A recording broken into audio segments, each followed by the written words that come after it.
أعوذ بالله من الشيطان الرجيم بسم الله الرحمن الرحيم ولنبلونكم بشيء من الخوف والجوع ونقص من الأموال والأنفس والثمرات وبشر الصابرين. Sadakallahu azim. Değerli kardeşler, dünya yalnız rahatlık ve rifah yolu değil, o çetinlikle asanlığın bir arada olduğu imtihan mekanıdır. Mümin için bu dünya sabir, teslimiyet ve kulluk imtihanıdır. Uca Rabbimiz bizi bazen bollukla, bazen de darlıkla sınayar. Necə ki, Rabbimiz Kur'an-ı Kerim'de bize belə buyurmuştur. Andolsun ki, sizi bir az korku, açlık, mallardan, canlardan ve məhsullardan eksiltmek suretiyle sınayacağız. Sabredenleri müjdele. Mümin ona verilen malın, sağlamlığın ve diğer nimetlerin özünün mütlak hakkı olmadığını, bunların Allah'ın lütuf ve ihsanı olduğunu, ebedi değil, müeyyen müddet için ona emanet verildiğini bilir. Buna göre de çetinliklerle karşılaştıkta üsyana kapılmaz, ümitsiz olmaz ve daha asan bir şekilde sabır gösterir. Değerli müminler, tarih boyu birçok cemiyetler iktisadi çetinlikler ve kıtlıkla imtihan olunmuştur. Bugün de dünyanın muhtelif yerlerinde muharibeler, enerji böhranları, erzak çatışmazlığı ve iktisadi gayri-müeyyenlikler yaşanmaktadır. Lakin şuurlu mümin ruzini verenin yalnız Allah olduğunu bilir ve geleceğe Rabbine tefekkür ederek bakar.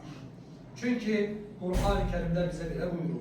Yeryüzünde öyle bir canlı yoktur ki onun ruzisi Allah'a ait olmasın.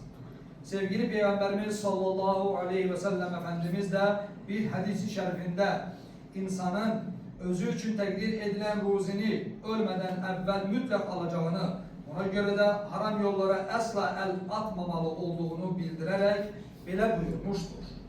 Ey insanlar! Allah'tan korkun ve ruzinizi güzel yollarla aktarın.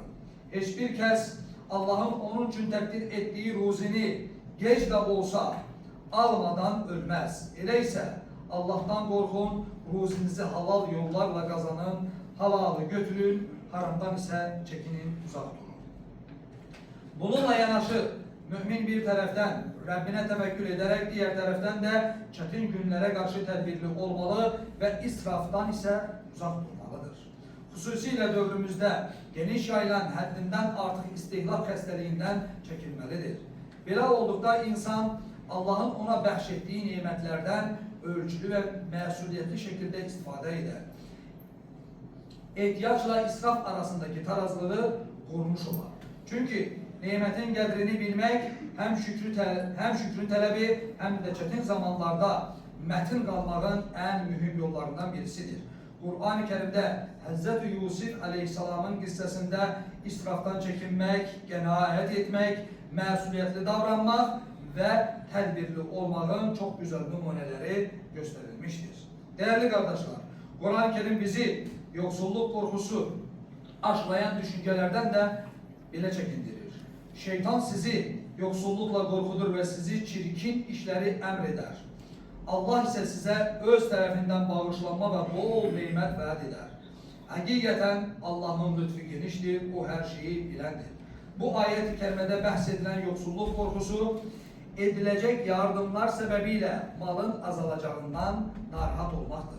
Bu ise Uca Rabbimiz onun yolunda ettiğimiz infak ve hayırlılığın karşılığında bize bağışlanma ve bol lütuf vaat etmiştir. Unutmayak ki sevgili Peygamberimiz sallallahu aleyhi ve sellem ve onun sahabeleri de ağır iktisadi çetinliklerle yüzleşmişler.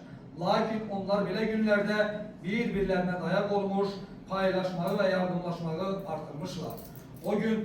Bugün de böhranlı dövrlerde mümin mövqeyini korkuya teslim olmak değil, Peygamber Efendimiz sallallahu aleyhi ve sellem'in de buyurduğu gibi sedeke vermek, malı asla azaltmaz inancıyla yoksula, ihtiyaç sahibine ve mezluma sahip çıkmaktır. Buna göre de biz Müslümanlar iktisadi çetinlik dövrlerinde genayet ederek, lakin kasislik etmerik, israfdan çekinərik, amma səxavəti tərk etmərik. Xərclərimizə diqqət edərik, lakin ehtiyac sahiblərini də unutmarıq. Özümüzü düşünərik, amma ümməti və bütün insanlığı da yaddan çıxarmarıq, unutmarıq. Ələ innə əhsənul kəlam və əbləğən nizam